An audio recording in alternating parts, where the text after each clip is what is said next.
Fala pessoal, tudo bem? Espero que estejam todos bem. E estamos aqui apresentando mais uma solução do Tech Challenge da FIAP. No caso aqui já é o terceiro Tech Challenge da Postec Gapra Devs. E bom, nesse Tech Challenge aqui, nosso desafio é desenvolver um modelo de fine tuning para um modelo de machine learning que seja capaz de lidar com uma quantidade massiva de dados. E aí o modelo pode ser tanto Llama quanto BERT, Mistral, ChatGPT e assim por diante. A gente está utilizando a base de dados de Amazon Titles, que é uma base de dados de livros da Amazon, uma base de dados de 3 milhões de dados no formato JSON. E o objetivo desse desafio é fazer com que o modelo seja capaz de receber perguntas de usuários em relação aos livros e seja capaz de respondê-las com base no conhecimento que ele adquiriu durante o treinamento. Então, a primeira coisa que vale a pena ressaltar, a gente tentou utilizar o modelo do GPT-2, que é o primeiro modelo do GPT, só que o modelo do GPT-2 é feito em 8 bits. E no caso, o que a gente utilizou aqui foi o do Llama, né? O Lancelot, o Llama 3.1. O Llama é desenvolvido em 4 bits, o que é o processamento muito mais rápido do que um processamento de 8 bits. Então, a gente até tentou fazer com o GPT, mas o processo estava muito demorado e acabou que não deu certo. Principalmente por ser uma área de trabalho com uma GPU, que a gente está utilizando GPU para rodar esse modelo, limitada, né, com memória limitada de 12 GB. Né? O modelo do GPT acaba excedendo esse processamento e não dá certo. A gente pesquisou aqui para acessar o modelo do Lancelot. É um modelo pré-definido já, então a gente pegou o modelo pré-pronto já. A gente fez nossas adaptações aí, mudamos algumas coisas para poder utilizar, né? Mas ele já vem pré-definido de fábrica já. Que é muito melhor do que usar o do GPT-2, por exemplo. Abre o site, ele abre o GitHub aqui e aí já vem os modelos prontos aqui que a gente pode utilizar, né? A gente acabou pegando esse aqui, é o mais levinho aqui, né? E eles têm os estados aqui, ó, 2 vezes mais rápido, tudo. Então ele já é otimizado por natureza e é em 4 bits, então ele é otimizado ao quadrado. Né? Então beleza, aqui seguindo aqui a gente conectou ao Google Drive para a gente poder pegar a base de dados através da pasta do Drive aqui, né? E já seguimos com a limpeza da base de dados. Primeiramente a gente limpou os textos, então a gente está retirando, removendo aí acentos indesejados, caracteres indesejados, colocando todo o texto em minúsculo, retirando todos os espaços indesejados também, porque às vezes tem espaços múltiplos nos textos, né? Então, fazendo todo esse tratamento nos textos primeiro, para depois aplicar então a limpeza no dataset completo, que aí é removendo linhas nulas, linhas duplicadas, para fazer com que o modelo consiga aprender de forma adequada. Né? Logo após isso, a gente reduziu a base de dados para um tamanho que a gente conseguisse treinar mais rapidamente, né? Porque, como eu falei, a base de dados originalmente tinha 3 milhões de dados, e aí fazendo essa limpeza nos textos, limpeza na base de dados, deu uma boa otimizada já, de 3 milhões caiu para 1 milhão e 300 de dados. 1 milhão e 300 dados. Porém, mesmo assim, ainda é uma quantidade muito alta para rodar em um ambiente como esse. É muito pesado, né? Então, a gente ainda assim reduziu selecionando 1/4 da base de dados para poder utilizar no modelo, para treinar ele, que equivale a 340 mil dados mais ou menos. Então a gente pegou o cleaning data, que a gente salvou aqui na função de limpeza do dataset, né? E salvamos um novo JSON reduced data, tá? E é ele que a gente vai estar utilizando. Então, fizemos aqui a divisão por 4 para selecionar 1/4 da base e beleza. Aí aqui começa a criação do modelo de fato. A gente começou instalando o Lancelot aqui então. Essas duas linhas aqui, muitos trechos de código que estão no modelo, a gente não mexeu, ou se mexeu, foi pouca coisa porque já veio pré-definido, né? Então, a gente só rodou essas duas linhas, instalando o Ansilof, para poder aplicar ele no modelo. E aqui a gente está selecionando o modelo que a gente quer utilizar. Então dá para perceber aqui, ó, todos os modelos vão ser carregados em 4 bits. Então já todos esses modelos aqui, essa lista de modelos disponível, né? Então todos esses modelos disponíveis já estão configurados em 4 bits. Então todos já estão otimizados. No caso a gente escolheu esse aqui, o Llama 3.2 3B Instruct, que é o mais novo aí da Llama, né? Então beleza. Aqui a gente está aplicando uma técnica de LoRa. E aqui começamos o tratamento do nosso JSON. Porque assim, como foi falado, o modelo ele veio pré-definido. Então ele já tem uma estrutura pré-definida junto com ele. E nessa estrutura ele já vem pré-definido nele uma leitura específica de uma estrutura específica de JSON. Que no caso não estava equivalendo com o nosso, né? Deixa eu mostrar aqui. A estrutura que ele lê é dessa forma aqui, ó. From System, from Human, from GPT, com os valores dentro da coluna, né? E no caso da nossa base de dados não estava desse jeito. Então a gente teve que tratar a nossa base de dados para poder fazer com que a nossa base de dados ficasse nessa mesma estrutura que o modelo conseguia interpretar. Então aqui a gente está adicionando uma nova coluna chamada Conversation com esses valores dentro. Então from Human a gente está colocando a nossa coluna de Title e from GPT a gente está colocando a coluna de Content. Que no caso essas aqui são as originais da nossa base de dados. Então a gente colocou a nossa coluna Title dentro da coluna Human e a Content dentro da GPT. Colocando toda essa estrutura aqui dentro da coluna Conversation. Aplicando a função readConversation igual a verdadeiro. Então esse foi o tratamento e a gente salvou a nova base de dados com esse nome aqui, tá?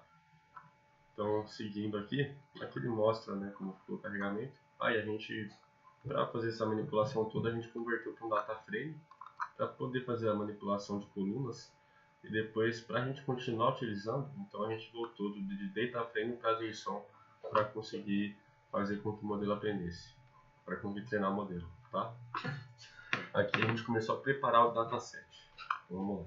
Instalamos o datasets e aqui estamos aplicando ao tokenizador a estrutura do chat template Llama 3.1. Então a gente está aplicando o template de conversas da versão Llama 3.1 para dentro do tokenizador. E aqui embaixo a gente está formatando os prompts para que fiquem nesse mesmo modelo, tá? E aqui começando a gente está carregando o dataset customizado. Então a linha que estava originalmente antes era essa aqui, o Node Dataset. Só que no caso não é esse que a gente quer ler, né? A gente quer ler o nosso. Então, customizado. Então, dataset from JSON.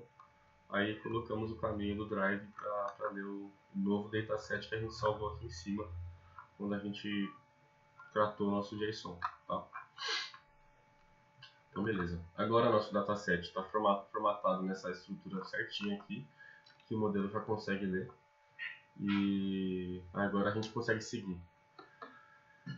Aí nesse bloco de código eu acabei tendo que renomear, porque eu sem querer coloquei a coluna Conversations sem o S, coloquei só Conversation. Então eu só renomeei a coluna Conversation para Conversations, para o modelo conseguir ler, tá? Estava dando problema aqui antes. Então agora começa a parte de treinamento do modelo. Novamente essa estrutura completa aqui já tinha sido fornecida pelo modelo pré-definido já. Só que tiveram alguns pontos que a gente alterou, modificou para se encaixar de acordo com a nossa necessidade. Então, que são esses pontos aqui? São os principais aqui, na minha opinião. A gente de começou treinando com 150 max steps e 15 warm-up steps. Só que como o modelo está muito rápido, está muito otimizado, está processando muito bom, muito legal, então a gente optou por colocar mais steps, aumentar o warm-up steps de acordo com o aumento do max steps, para aumentar a precisão do modelo, aumentar o raio de aprendizado dele. Então a gente daria para chegar em 1000 steps, por exemplo? Daria. Só que a título de amostra a gente acabou colocando 500 só para fazer um treinamento mais rápido e poder colocar aqui na apresentação. Tá? Aqui em batch size a gente também tinha mudado, aqui em gradient accumulation também. Tá?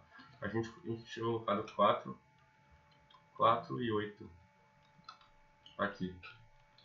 Que aí deixa o treinamento mais robusto, né?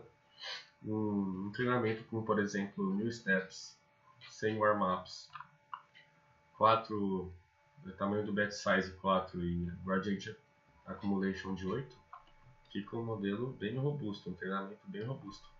Só que, por consequência, é muito mais lento também.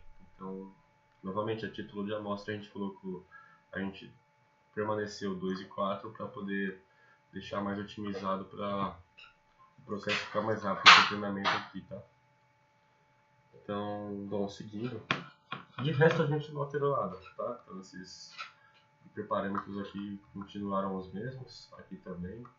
A gente só alterou esses aqui mesmo, que aí é mais pessoal, de acordo com a nossa necessidade. Também é possível utilizar épocas, então eu poderia, por exemplo, comentar o número de steps e colocar épocas. Só que aí que está um ponto também. O ideal é usar épocas, por exemplo, nossa base de dados tem 340 mil dados. Uma época só não é suficiente, porque só uma passada pela base de dados já não consegue fazer um aprendizado tão completo assim. Então o ideal seria mais ou menos 5 épocas, só que esse processo é muito demorado e ia ficar mais de 4 horas rodando aqui o modelo. Então a gente acabou optando por steps, por ser mais otimizado e não deixar a desejar na questão de treinamento, né? Bom, seguindo aqui, a gente está aplicando o tokenizador e aqui, enfim, estamos treinando o modelo. Ó, dá para perceber aqui, está a 23 minutos rodando, um treinamento com 340 mil dados e 500 steps. Se for ver, não é muita coisa. Se for olhar aqui, o consumo de memória também não é muita coisa. Ó, 6 GB, não passa disso. Tá, então vai ficar entre 6,70 e 6,60 de consumo de gigas aqui pelo processamento. E daqui a pouquinho já acaba já. E é interessante ver aqui alguns dados também. Está usando GPU. Não tem como treinar esse modelo sem GPU. Não tem como treinar por CPU, por exemplo. Então tem que ser por GPU, tá? Tem algumas... Deixa eu ver os ambientes de execução que tem aqui. Tem o GPU e tem o TPU, se eu não me engano. O TPU também funciona, porém a gente optou por usar o GPU aqui, né? A TPU também tem, mas a gente está usando o GPU, tá? Por CPU não tem como. Aqui é possível ver aqueles dados que estavam no treinamento, a quantidade de exemplos, quantidade de dados que estão sendo passados para treinamento. Ó, um slot 2 vezes mais rápido. E total de steps e tudo mais. Bom, vou esperar então finalizar esse treinamento e aí eu retorno com o resultado. Pronto, o treinamento rodou, deu certo. Demorou cerca de 15 minutos, o que não é muito tempo. E o processamento de memória também não está muito elevado. Então o treinamento foi um tempo bom, com um processamento muito bom também. Bom, aqui tem 2 blocos de código aqui. Primeiro tem essa função de geração de respostas. Então essa função ela cria uma caixa de diálogo onde o usuário digita a pergunta relacionada ao livro e o modelo retorna a resposta com base no conhecimento. E nessa linha de baixo aqui eu estou gerando 10 linhas do data frame para a gente poder visualizar algumas inscrições e alguns títulos de livros. Tá? Bom, vamos testar essa função aqui.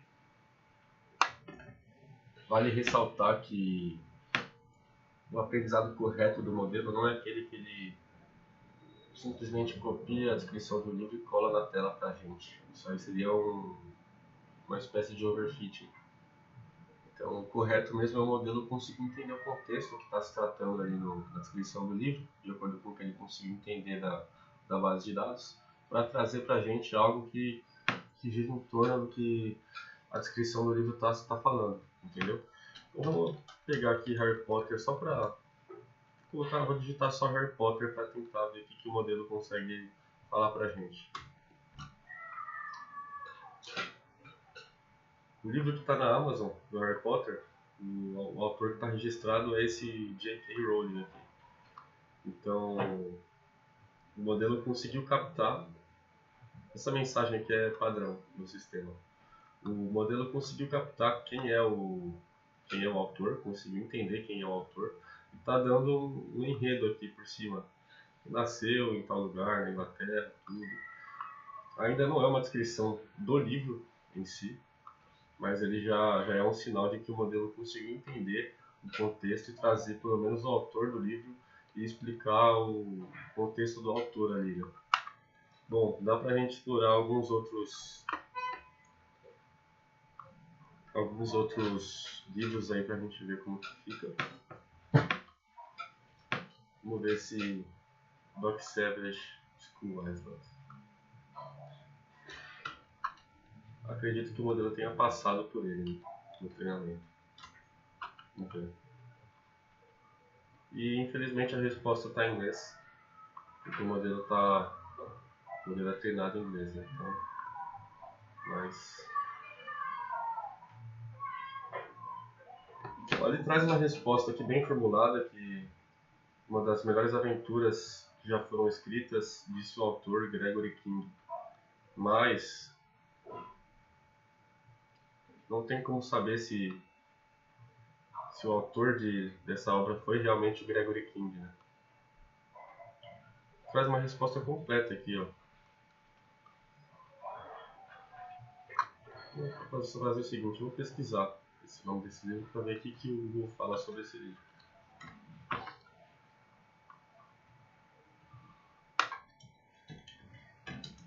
Gregory King, que foi o que o modelo citou, né? O que eu percebi é que o modelo ele consegue de vez em quando captar o contexto, então cenário, por exemplo, se é uma história de aventura, se é uma história de romance, às vezes confunde o autor, que nem aqui, por exemplo, Dog Savage versus King Kong. Pode ter sido que o nome do livro é esse e ele confundiu, na descrição do livro, confundiu esses dois nomes e juntou Gregory King com King Kong. Então, o modelo eu já percebi que ele comete algumas gafes assim, mas refinando as perguntas para ele, ele consegue trazer respostas melhores. Tá? Então, acredito eu que só colocando o nome do livro já esteja com a resposta, já seja melhor do que colocar description of. Mas eu vou colocar description of só por desencargo, para ver o que o modelo responde.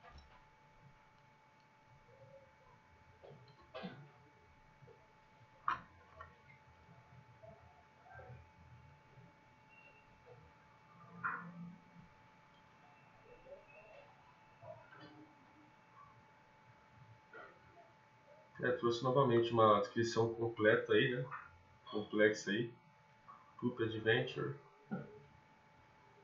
School Island. Vamos ver. Vamos ver se tem algo a ver realmente. Doc Savage, School Island, né? Vamos ver. Mas School Island é o nome do livro, né? Bom, então o modelo está conseguindo trazer respostas coniventes, então como a gente pode ver com Harry Potter. Vou tentar colocar description of Harry Potter para ver se o modelo traz uma resposta melhor do que a primeira que eu pedi aqui, que ele trouxe o nome do autor e trouxe uma explicação do autor, né? Vamos ver, não, ó, piorou. Eu já tinha reparado que colocando esse description off antes deixa a resposta dele um pouco pior.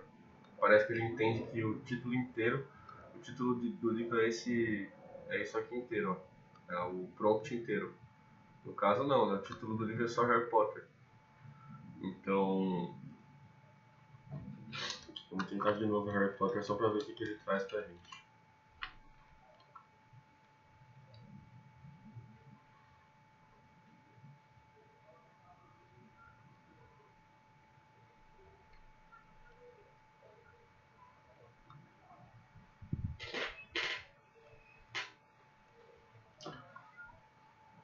Ó, é possível perceber aqui, ó, confirmando o que eu falei. Ele tem cenários que ele não consegue captar totalmente o que foi passado na descrição, mas ele consegue captar pontos do contexto, mundo mágico, parentes que estão... então, assim, ele consegue captar alguns pontos que estão em comum na descrição do livro, mas acaba confundindo um pouco com o que está realmente na base de dados. Bom, esse foi o teste das respostas que o modelo gera para a gente. E aqui abaixo a gente tem o data frame para a gente conferir e dar uma consultada nas descrições e nos títulos. E colocamos uma conclusão, explicando um pouco melhor o processo aqui, teoricamente, colocando a teoria do processo aplicado e como a gente chegou no nosso resultado. Bom, espero que tenha sido um vídeo bom, espero que tenham gostado e uma ótima noite a todos.